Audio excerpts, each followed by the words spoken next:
बारामतीमधून निवडणूक लढण्यात रस नाही, जय पवारांना विधानसभेच्या मैदानात उतरवण्याचे अजित पवारांचे संकेत।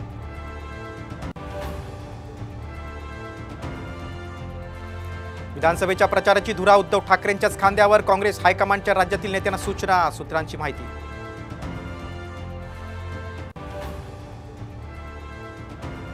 मंत्रिमंडळ बैठकीत रस्ते बांधणीच्या प्रस्तावावरून शिंदे आणि अजित पवारांमध्ये वाद झाल्याची चर्चा, तर कोणताही वाद नाही, अजित पवारांचं स्पष्टीकरण।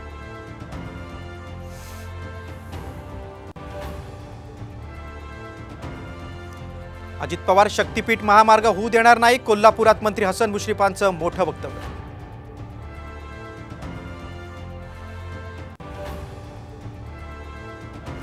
आजपासून एसबीआयचं कर्ज महागलं, सर्व कालावधीच्या कर्जावरील व्याजदरात 0.10% वाढ।